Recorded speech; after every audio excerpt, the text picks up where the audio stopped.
You know, I hate things like nice guys finish last. Where? It's just not true. In a success world, please understand that success is happiness, not net dollars in. I think that there should be pain because my ambition is so great. Of course I should have a lot of micro losses.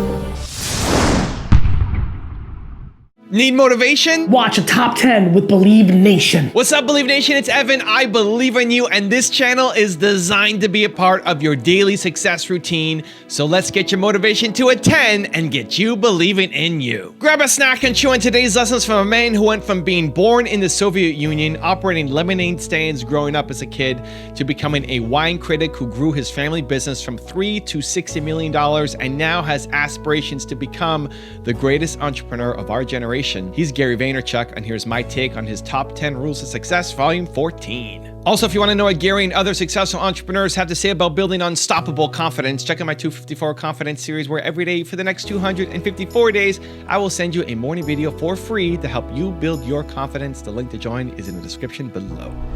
The reason people aren't patient is they value other people's opinions too much.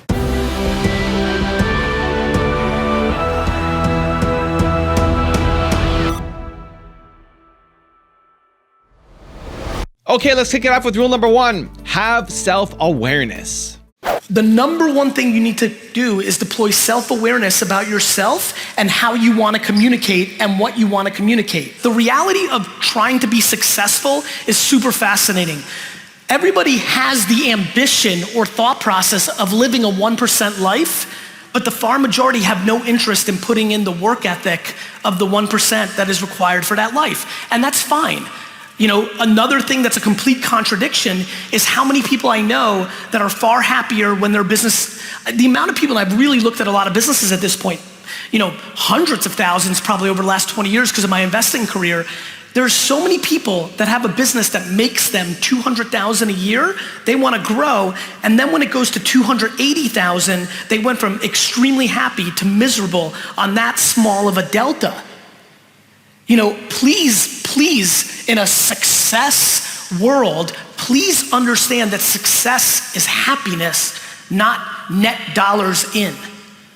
I literally replied to, I have a ridiculously funny post on Instagram right now, right? Like my last post about me garage sailing, and a lot of the comments were like, literally things like, I don't get it. Why is somebody who's worth hundreds of millions of dollars going out there and buying things for $1 and selling it for 15 bucks? And I literally am in there, like on the road here, like replying to some of you when I'm gonna be on stage and replying in Instagram to kids that are asking me that.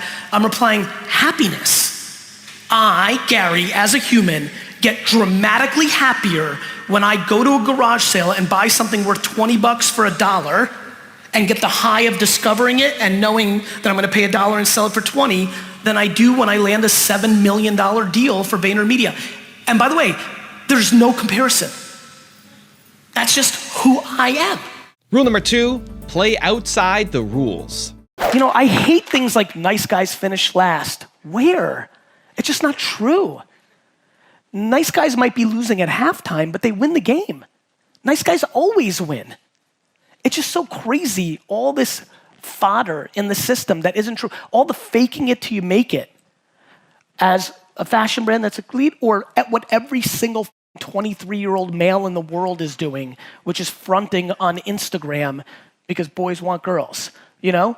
And so like, I'm just unbelievably passionate in trying to, what I realized about myself was, oh shit, the reason I won and I'm good is I've never played in the vortex. I've never played in the actual rules of life. I was an F student when every immigrant was supposed to be an A student because education was the way out. I launched an e-commerce wine business in 1996, right?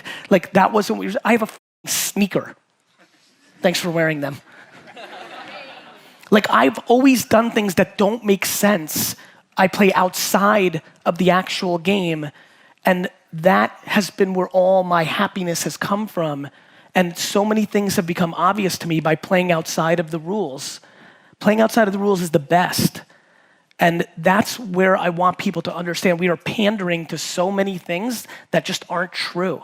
Rule number 3, love the hustle. This is real quick, because there's a lot of bubbling up of like, Gary, you're pushing people to work too hard and all this stuff, and I'm watching it, and I'm like, I love when elitists who work their faces off to make a bunch of money, then tell everybody else not to work hard. So to me, if you love what you're doing, and you're happy, and you're mentally and physically healthy, do you. I'm not judging anybody about doing anything, but it's all about self-awareness and putting a framework around where you don't keep up with the Joneses. I don't want to go skiing, face. I do not want to go skiing. I do not want to go to a beer garden. It is not fun for me to go look at a museum. I am not interested in watching Netflix. I am not interested. That doesn't mean that I think everybody else should do that. I think, and I've said consistently, self-awareness, happiness. I've said it a million times. Do I believe in hustle? Yes, I do. I like work ethic. It's controllable. Do I want that to put you into depression or health scares? Yeah, of course not, face. But don't sit on a pedestal after you've worked hard for 15 years and then tell all these kids that they should have work-life balance. You elitist. Rule number 4, change your perspective. I love when people are like, Gary V, like the comments are just so fun. Gary V, like, you suck, bro. You repeat the same shit. I'm like, cause it's right, face. The reason I keep repeating it, the reason I believe in it is because I know for so many of you, even though you've seen it 87 times, this moment in real life at this time might be the time it happens. That's how it actually works. This is a game of perspective. Either you understand what's happening or not. Do you know how many people have defaulted into thinking this is a terrible time? My friends, this is the greatest time to be a human being in the history of Earth. I mean, I don't know what else to tell you. This is like math. This is not my opinion. This is what's going on with genocide and health, life expectancy. Like, this is the best. Like, for all the shit we have with racism and sexism and a lot of terror, we got plenty of shit. Meanwhile, they had the Black Plague. Meanwhile, they had World War II. Meanwhile, they had real shit. And we sit around and complain about the dumbest shit in the world. People complain about like getting the wrong milk in their coffee from a barista. Or that your Wi-Fi is a little slower than normal, asshole. Like you're upset. You can feel the speed is a little lower.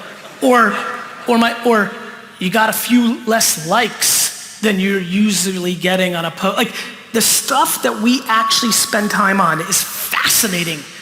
To me, it is a complete and utter lack of perspective. Rule number 5, have good intent. You know how easy it is when your intent is good? Do you know why I film everything? I'm not scared of anything. I have good intent. Do you know why I don't sell products or things of that nature? It's because I don't need to. I make my money in different businesses. Not that there's anything wrong with that. Everybody can do whatever they want. If you know that your intent is good, it's easy. Even, I think about weird shit, guys. I think about, like, what if I hit somebody when I was driving? What if I killed somebody? This is the shit that goes through my head. What if I'm driving and I kill somebody? Because they jumped out, I wasn't paying attention, or worst, and this is why I really stopped texting and driving even a little bit. I'm like, what if that happened? And it's crazy the way I play chess in my head. It would obviously change the course of my life and devastate me. But it's incredible why there's still this little voice in my head that still makes it not okay, but boy, do I give a fuck about intent. It's incredible how much I navigate everything based on intent. I will let everything, right, D-Rock, we talked about the other day about like how I manage. I don't get down on anybody. I don't scream at, and if your intent is good, it's all okay. If I don't think you're capable, I'll fire you and try to help you get another job. And I'm being dead serious, I do it all the time. There's nothing wrong with that. But I'm unbelievably always so passionate about intent. If your intent is good, you're good with me forever. Period. Rule number 6, don't try to impress others. Most people spend money on dumb things, which then forces them to do things they don't want. So step number 1 for most people in here, they should sell their home, take the money, and go rent. They should return their BMW and get a Toyota. And that's why, and honestly, that becomes the vulnerability. Why do you own a BMW? Because I love the car, just the brand, and I love driving it, so I don't know. So to me, that's where it gets interesting, right? Do you, or do you like what the brand does to make you look to other people? I don't know, I'm not assuming, I don't know. I know I have a point, I don't know you, but I know in the macro that 98% of people that buy a Mercedes or BMW likes when it makes other people think of them, not that they like it. And that $487 a month versus what they really need, which is $100 a month, is why they have a job they hate, because they're paying for a life that means nothing. The amount of people in here that have a job they hate and they buy things they don't care about to impress people they don't give a f about scares the shit out of me. Rule number 7, be optimistic. You know, you're super motivated, full of optimism. Do you have down days? Everybody has down days. And I'm so scared to answer truthfully, which is what I always do. It's surprising how not really. I basically feel that down days are saved for the death of people you love. I genuinely believe everything else is at some level controllable. If I was to lose money, if a bad deal happened, if a lot of people, turned on me or made fun of me, for some reason, those things don't bother me as much. The death or terminal illness of 20 or 30 people that matter to me the most, that scares me. That's when I'll have a down day. If you come back here and we're hanging out in 6 years, I would say yes, the day, knock on wood, somebody died, right? Yeah. Not getting the deal that I wanted. I'm always optimistic and positive about me. I don't judge myself the way I think most people do.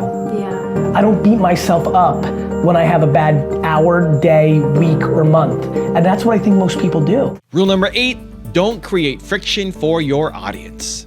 The number one thing you should never do is create friction for your audience. Do you know how many of you are misplaying it because you've stopped posting anywhere but Instagram because that's where your biggest audience is? You've become fundamentally 100% vulnerable to a platform. Go speak to all the people that blew up on MySpace, how that works out. Rule number 9, prioritize. When you're working with family, how do you balance the love that you guys have for each other with, giving tough feedback when the time comes? And yeah, it's the most difficult thing.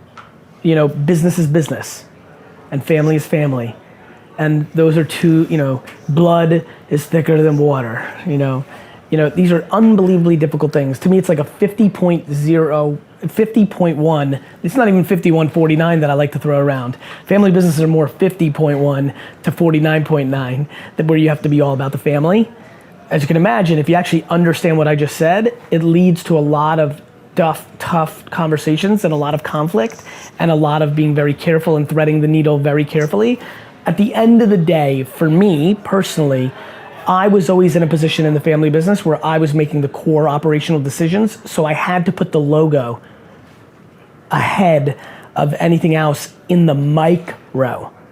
I was willing to shut down the business if I thought it was gonna undermine my family relationship of my brother and my dad, but on a day-to-day basis in the micro, I always pushed for the thing that I thought was best for the business. Got it? And rule number 10, the last one before a very special bonus clip, is find your path.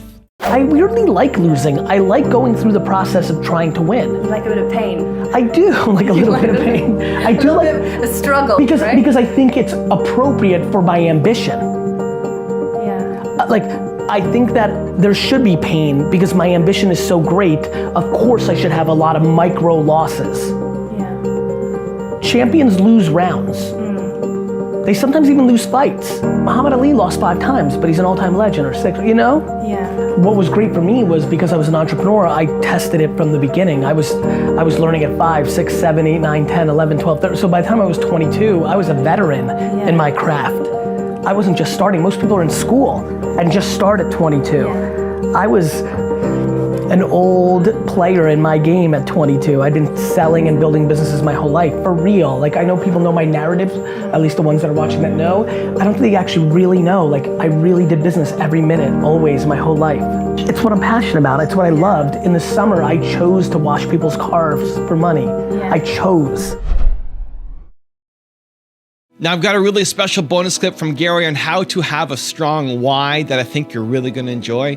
But before that, it's time for the 3-point landing questions. Time to move from just watching another video to taking action in your life or business. And if you're feeling bold, leave your answers in the comments below. Here we go. Question number 1, what do you need to prioritize more in your business? Number 2, what friction are you creating for your customers that you need to eliminate? Number 3, how are you trying to impress others, and can you commit to stopping it? I feel such a level of guilt and gratitude, a mix of the two, of how I had it, that all I'm trying to do with my popularity or my attention is create the shield for you to point to. Do you know how happy it makes me how many people use my content to show to the person they're fighting with internally or subconsciously, to give them the air cover to do the thing they want to do? That makes me feel incredible. It's the great gift of my life that a lot of people use my content to give them permission to do the thing that they want to do. And that is what drives me to fly across the whole world and keep doing it. That is unbelievably fulfilling. I'm gonna get mine. I have news for everybody. I got mine long before I got on stage and started doing stuff. I don't need to monetize my audience.